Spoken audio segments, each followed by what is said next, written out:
Pathian thu kan ngai tha anga rom khuami te hena tirko pola le khaton seide mai chiar kan cha ka ma sila hun kan renanga rom bung riat chang som ni pariat atangin kan chiaranga chang som thum parukna kan chiar ka nanga ti chuan som thum pasaria kan chiar chun som don nia Pathian thui ngai thlan tin Pathian mangai tu ama ruat anga kovate tan chuan an thatna turin engkimina tho saklom thin ti kan ria a riat lok ate chu ama fapa ang ta ka om turin a ruat lok sia a fapa chu unaw tam tak zinga fatira lo ni theinan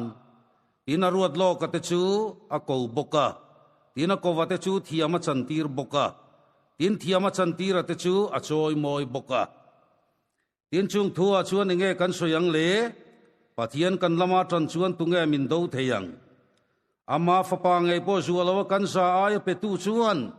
thil song song po thonin min petel lawang em ni Pathian mi than te chu tunge he kang thiam chantir tu kha Pathian ani sia tunge thiam lo chantirang thia ka Krista Isu chu ni sia ani thole ta zo ka Pathian ding lama oma min soi saktu boka khani Krista mangai na ta chu tunge min thenang seom nai ne mo lungai nai ne mo ti du da nai ne mo tram nai ne mo saruak nai ne mo lawom nai ne mo khan dai ne mo min thenang em ni then suge chung song songa chuan min mangai tu wang chuan ro pui takangam tu kan ni thina te nun na te van tir ko te lal na te thilom sa te thil lo la om tur te thil ti thei na te san na te thuk na te thil siam dang reng reng te poin kan lalpa Krista Isu om Pathian mangai na ta chu min then lawang ti dik takin ka resia atu kan siar kan satan lalpan malsom ro se amen Pathian mai trong trayang Laro pui ber vana om chatuana danglam ngai lo kan Pathian nung engkim ti thei voi nai thutak puang chuak turin kan in buat sai in ha tho ro pui min mu tir zel mi so ramai ko ran ho te tun tuma po hian khongai takin I thutak te fakhla te heng mang hian I ko ran ho atharin min ron kan leang che lali suam mingin ni khongai nai hne na kan di le amen Pathian mangai tu ama ruat anga kovate tan chuan an thatna turin eng kimin athok thri I he tun tuma kan zir tura kan lak chua ania Pathian thu reng reng hi soidan atam maya tun tuma po hian kan mi thiam te chuan Pathian thui thingzar bum angani antia thingzar bum angani chuan zar le lam kan soi chiam hian zar dang la soi lo lam khala tam mai ani tin chen khat chuan in thil fiana chuan Pathian thui chang chepon pui angani antia chang chepon pui chu po na lama pianga atlin vek mai ani zau hle maya chung song song khai khom nan chuan Pathian thu hian tlang dung aneya nuk pui aneya an nuka kan tham chuan a fel thup maya aman ro chu atlang sira tham ro chuan a fel thei lowa a buai nuai mai ani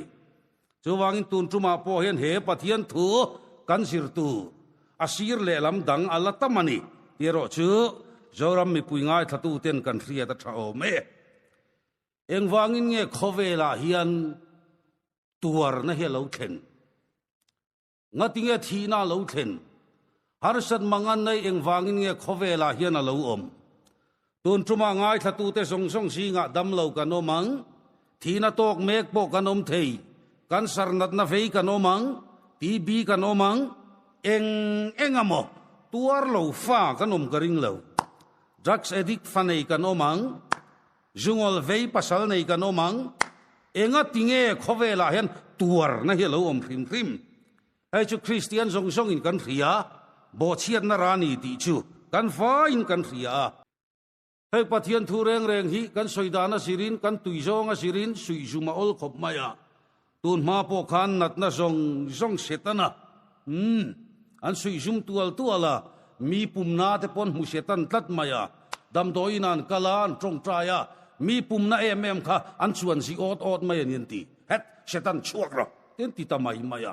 an uar tual maya nat na zong setana du tok lovin a suizum zual phei chuan chia zong setana pon fen chia pon khai phar dor maya het setan mel chedeu phei chu an mu setana hru mayang ti la om khop mai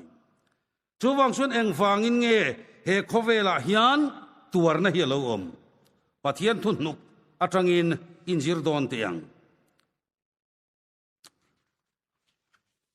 juda te po khan nat na te chiat na te setana wang an ti tladani johana bung kuwa kan huwa pian tira tanga midel lali suan hena anon fruaita le engen ron joka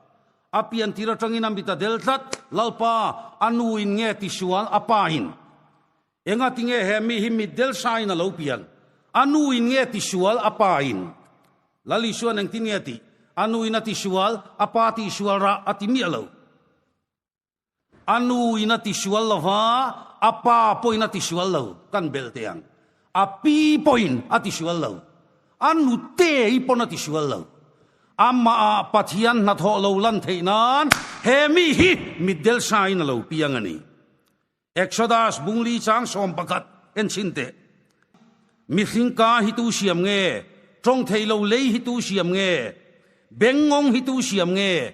middel hi tu siam nge midvar hi tu siam nge keilalpa pathian siam hiani lovem ni mathaya bunga han keule taila chang somli panga ani chuan misual tele mitha te chunga nia chua tira mi fel lo te chunga ruwa sur tir thin chiang em sual big wanga tuar kan ni reng lo zoram ar khipuya lo lot zoram kan sual le wanga ni big reng lo khipuya wanga bora lanom an sual big wang ani osong lo tuna positive mek an fel lo big wang ani osong lo pastor in chunga ruwa sur chuan zuzuar in chunga po sur ve tho chotiang bokin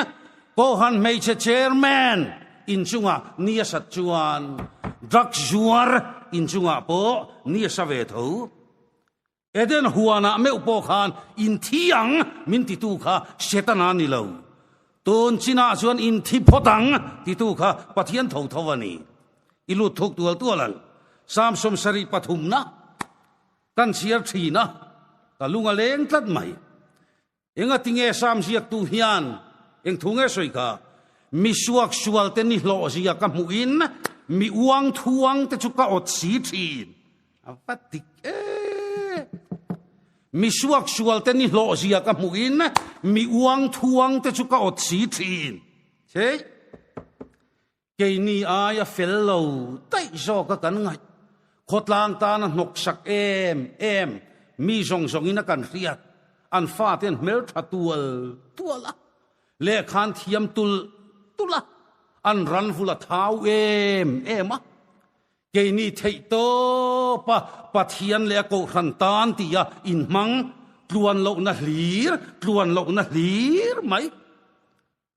kan fa ten mel thave thei reng lo le khan thiam ve thei reng lo missionary ram thim ram rowa thei pato pin hlo kham si lo na men lovin lalpa chan chin than wa vai puya ranan han vul ve ya thang thei re lo missionary pakhat vok vul thang thei lo wan soi te ka aka khongai khop mai khat an vul nuwa o tan khung le dai an ti chumale ava han thang lo ro puye zuzuar vok an mum em mai sia enga tinge mi felina tuar samsom sari pathumna hian a refu thei lawani eng wange kalainat em mai thil thalo ti tu te wangin in tilungai du sula fellow takati te chu otheksu bible ne ti te hi o mai hi olani enga tinge thei pato pin lalpa le ko hantan hun kan manga luan lo na hlir ina min tlak buak bi in mang thave du leilo sual chitin renga chi chom nuai an hui ngi le mem si sam ziak tu chuan mi suak sual ten hlo zia ka muin mi uang thuang te chu ka ot si thin chuai ka rappel lek lek ani atiani hi adik tiro Habakuk kan chiar lea Habakuk peisuan Israel mi pui kha ral veng tu duty ang ina thira milembia Babylon an dua lua pathian nam than Israel an bet tlok samza som sari pathuman chiarte Babylon lui ka mate chuta kan thua ani kan trap thin Zion kan ngai tu in lui lai tu pui sudla ta jon kan ting tang kan bang thina salamin fruai tu ten hlasa min nge na min tire thei tu ten lima min ngen boksi milem be ho khan hey pathian nung bia kan in tian ni lomi in pathian hla chu sata cheu Jehovah in tian ni lomi milem bia an dua lua pathian nam than Israel nan tuar tlok Habakuk hian a khet hiam lovani enga tinge mi felina tuar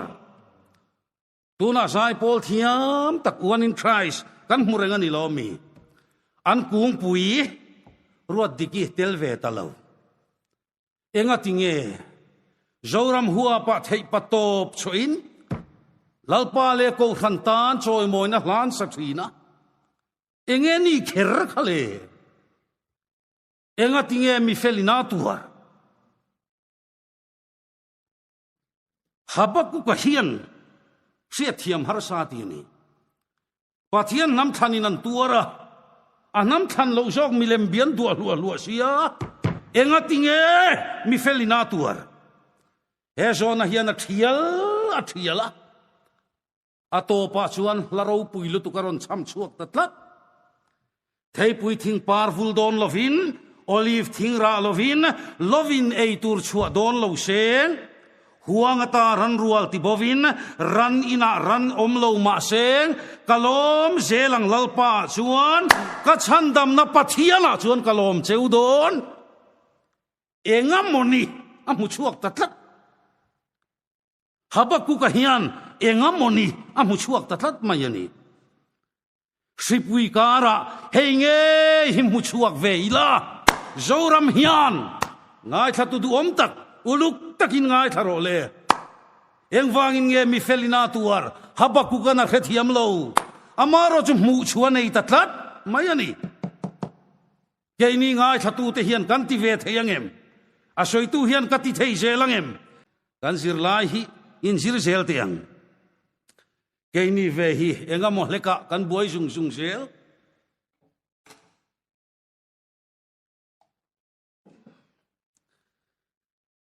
vokte pakhat thi mai poin katuara vuan puyachim man hantia kan fanu kan fapa exam nan fela pathian hena kan vuya kan pasal kan chungte he khovela tonginan bosawa enga tinge ka pasal du lai min laksa ka trong trai reng thosia mangai pathian poini lo kain khom to don lo vokte pakhat thi mai poin kan iak maya katuara van puyachim diktak chuan mo enga tinge niang le lalpa ring tu te chu sayon tlang ti hin rualo kum khua omreng turang chuani atui te jori humin phul bul ma sela a phone na satawangin leilung hilo dang lamin tlang te hitui fin dia chung daya in son ma sela kal hlau chuang hek lo wang tu ten pathian ring tu ten kan ring ve ta chia lo mi atui te jori humin phul bul ma sela a phone na satawangin tlang te tui fin dia chung daya in son ma sela kan hlau lo wang enga mo leka kan buai thabara zopa anan tuar zia kha o ka ngai tu vokte pakhat mai ni lo ni khat thil tho chiat na kha chia lo thi na sat zia khai mua ran rual song an thia vokte pakhat mai ni lo sebong sabeng tung sangong sei asang rual an borola afa te som ni khat thil thua varap khak em an tuara sin hemi te hian fapa pasari fanu pathum boral thak mai chu mai polani nang amma khoili in pan chia bible soidan chia pheisuan akke pha nuaya tanga alu thengin khoili na bom khat vek mai ani ai khoili hi kan ria mi zo chuan dik tak chuan anania khoili farra mai po chon puara amar central maya zana resign nuaya nuinan tlo vai kan ai kain khom thei lawang nak tu ka lo ka fa thei lawang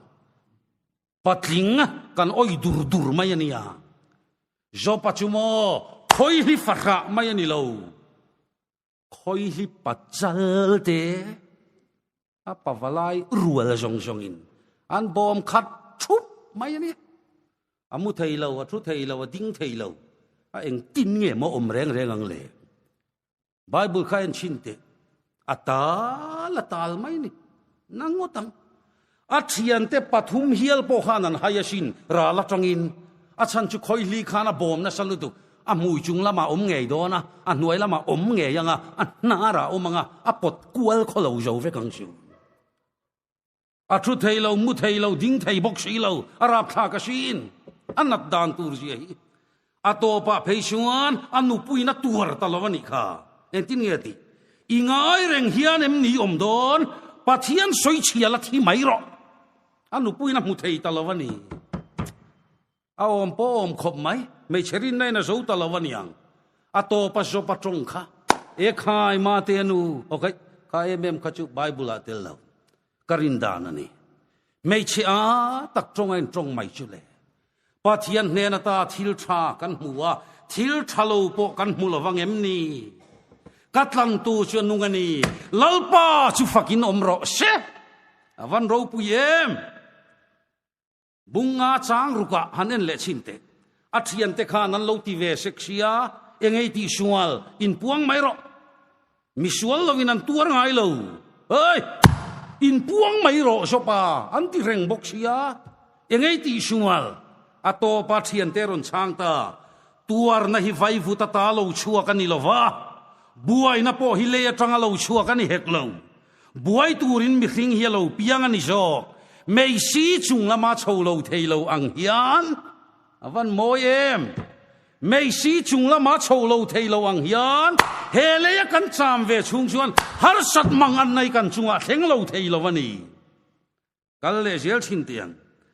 ke ni lam thir na pathian rong kan bola athu kan oi viau chuan mui ngil le tura tluang em tura in ngai na lian tlata chuwang chuan kan chunga tuarna mang an na lo thlen hian kan buai ma thina ni mathaya bunga chang som li panga kha thipui haure chung changa khan chu chang lok tiang lal i shua hovin longin an kala i shua po longa athu ve a azir tir tenen i shua thu pek ang nge yin longa an chuanga thipui le tui fonin anuai khep thonia mole awamak em ke ni ngai dana chuan i shua tel chuan lalpa thu kan oi chuan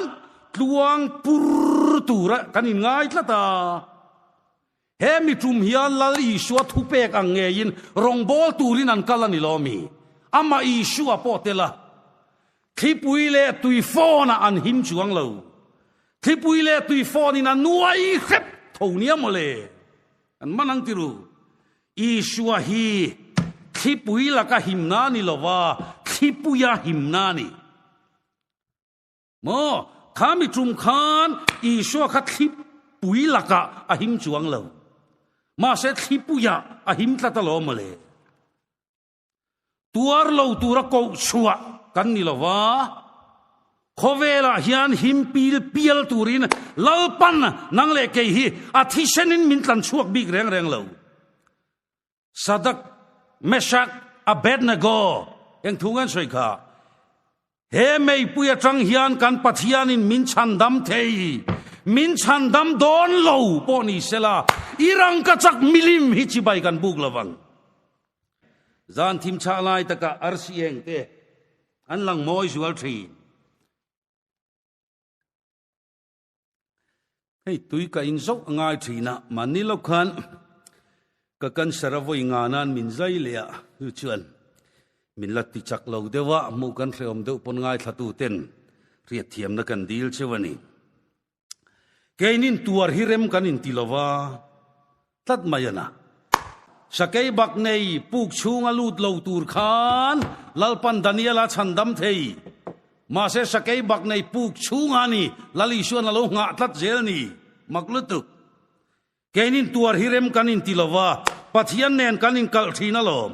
hebrai bung som pani chang sari tanga chang riat chiar chinte pa thunun lo fa tunge om ngai le fa song song lo thin thunun na lo lovai nom chuan fatak ni lovin son in yang asin mizoram kan in zel ro up tul khopang nangma inen ro midang ta na ni lo nangma berorim tui chuak turin mei puya vom lu angai thin arim tui nai nin chunga kha vek theina turin bero chu mei puyan vom lu thin nang le ke Christian rim chia khipui kara midang tetana nun narim tui chua theilo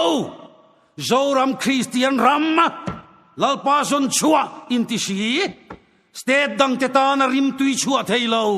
rim tui kan chua theinan tuar na bel chunga min vom lu hi lalpan rem matia tha ti tlat mayani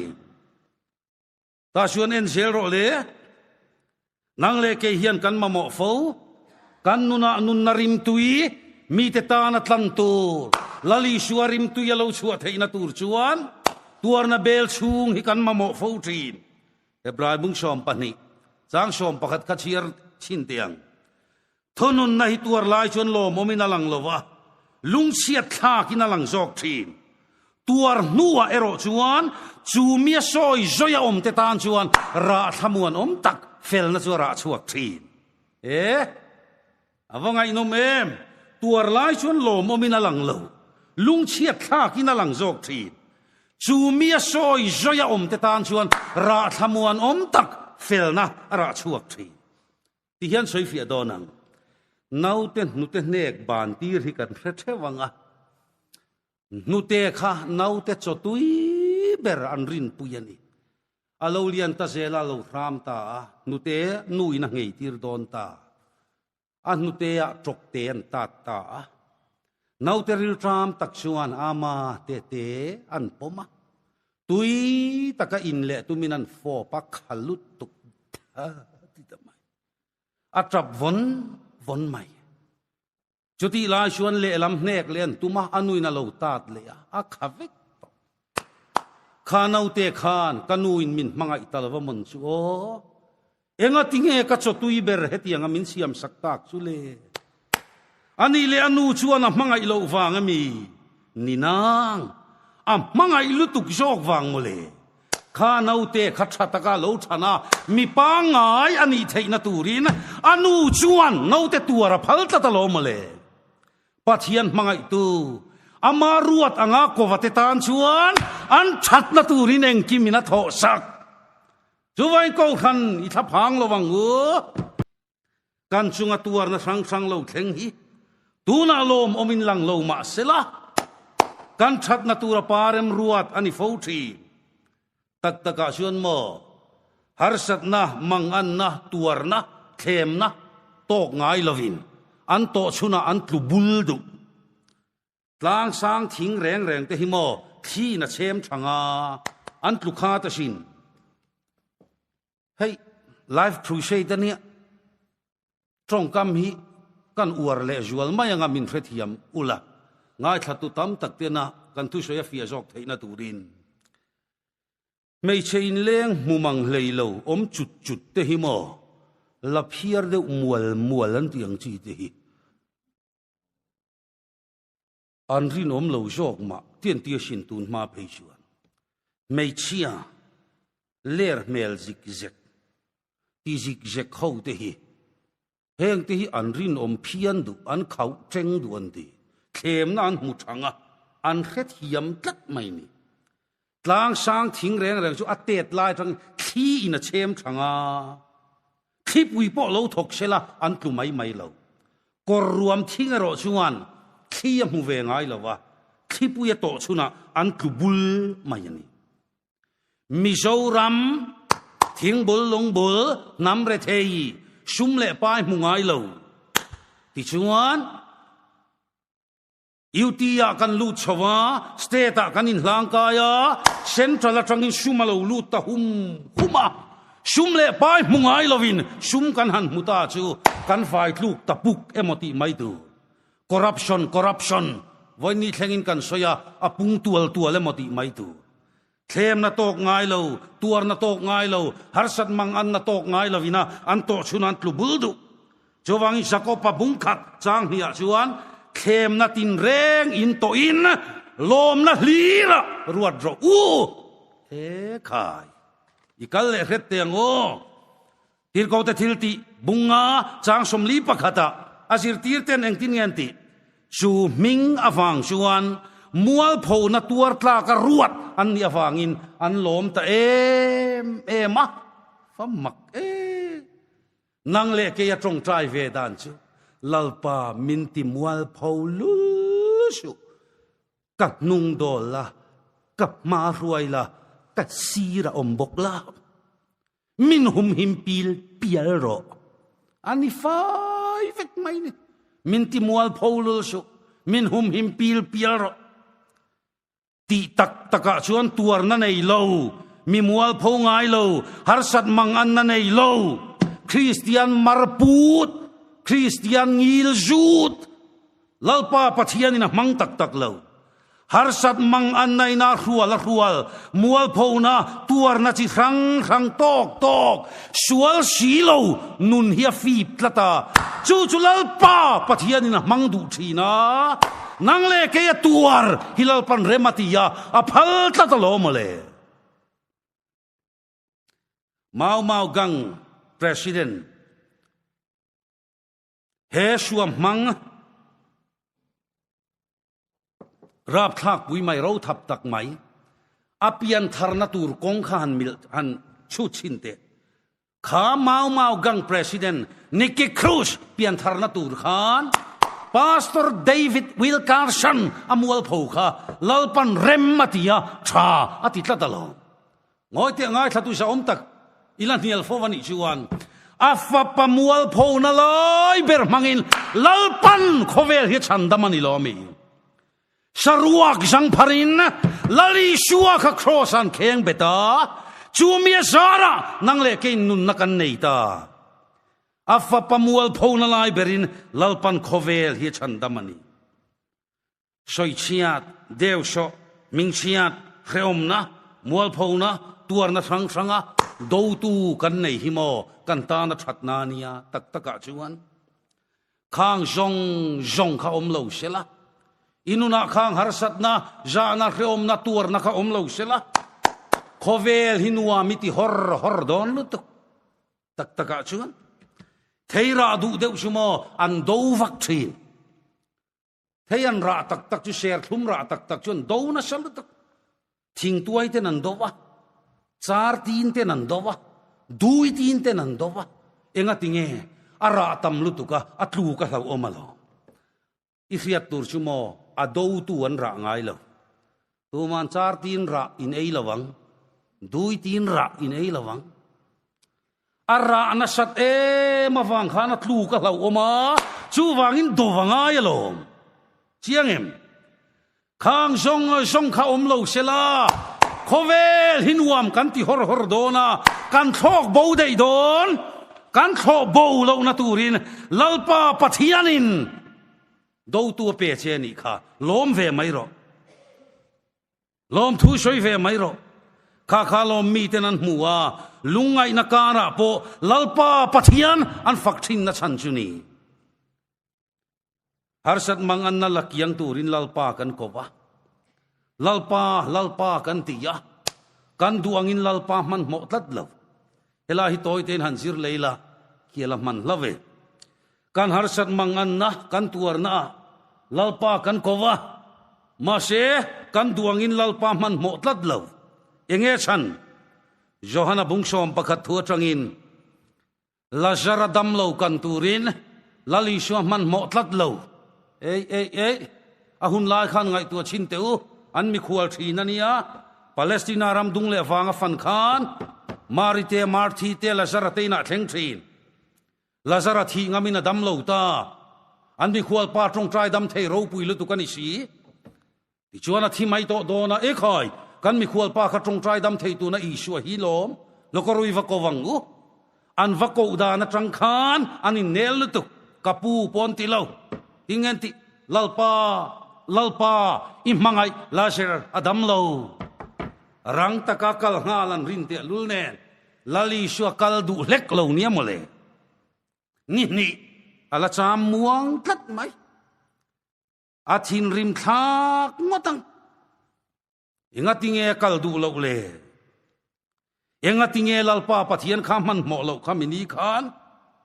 nili thana om to changpat le tlumpi cho mai tu mi ten a ui to angan ti mi thikai tho kha lalpa pathianin khovel mutira tumtlat nang le ke ma hian aro pui sia athil ti thei sia lalpan sho adu fo thi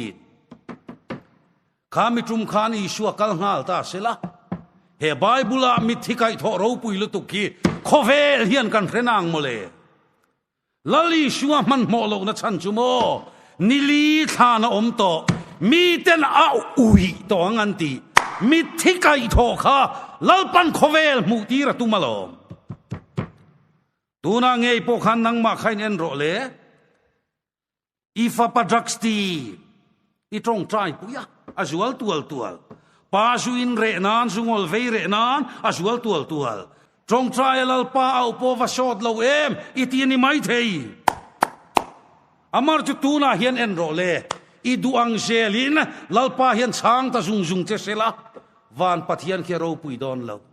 in fa pa drak se dik kha enge anta chong hen kan trong trai na sa kan chung ko chu ti chuan ma chu sia om ta lali shua aro pui don lo tlat atel lo wa eng ma ti thei lo ama nen chau thil kan ti thei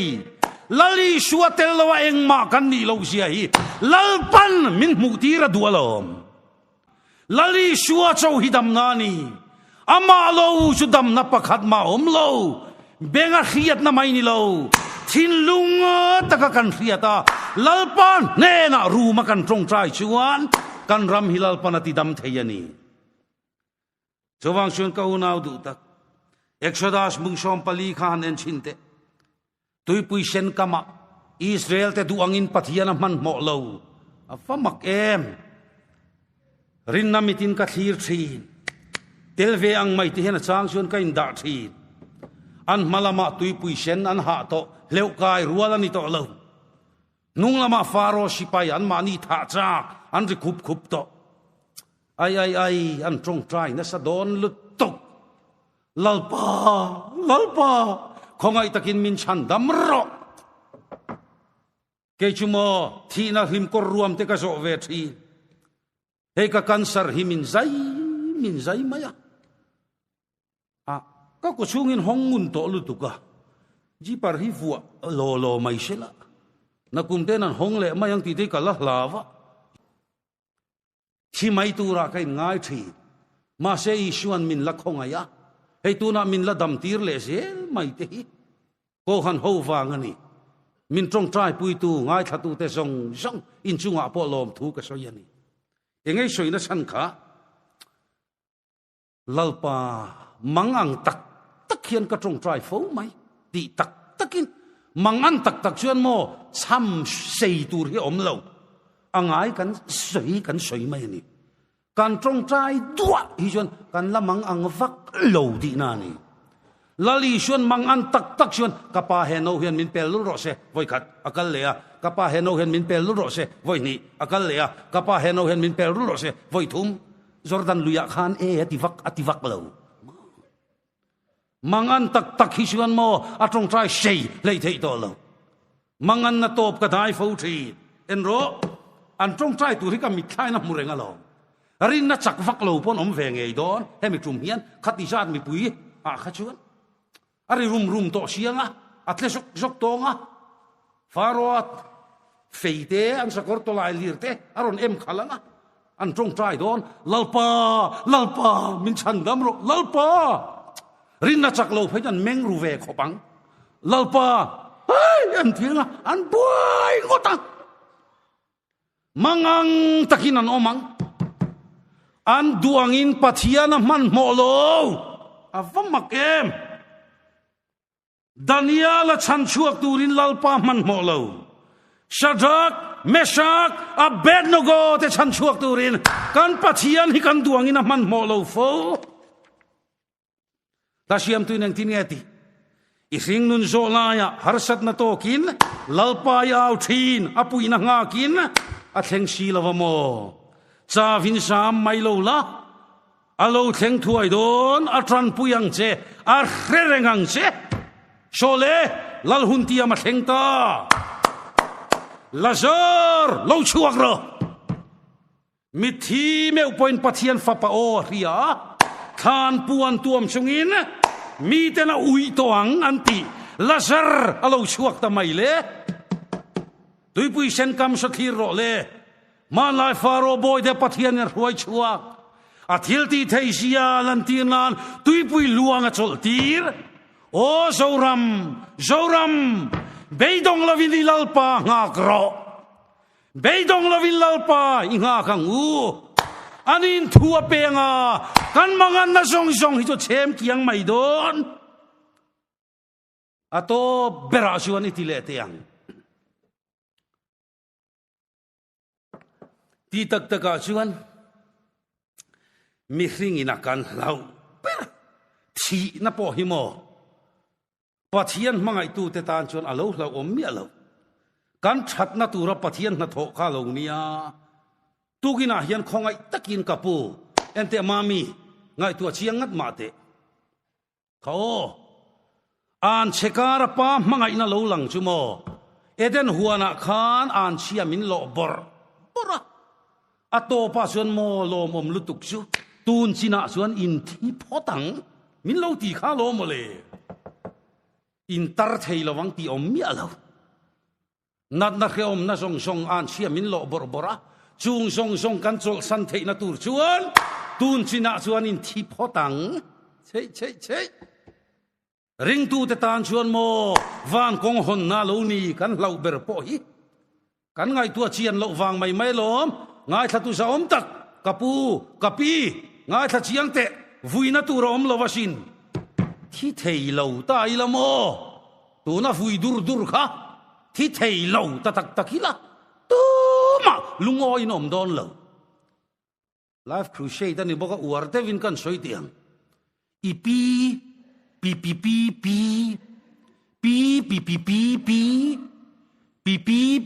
patea teka ladam mareng shela voinia zoram kan buai dan turji hi tu ma office kal thei kanom lawang lova thei kanom lawang tar phau buai rigotin kan buayang ni sa sela min phau ra u wan tiang tlai lama min seng ra u wan ti le tu ma na thok man kanom lawang kan thi thol zel thei te hi mo pathian mangai tu amaruat anga ko vate tan chuan an that na turin eng kimina tho sak thin van duai na omlo thi na po lo thleng ma sela kan that na turin lalpa pathian hian rova rel zel don zoram ilalpa lam hoiro zoram I pathian ko ro beidong lovin lalpa I avangu kan that na turin anin na thok mai don athutak lalpan mal som ro se amen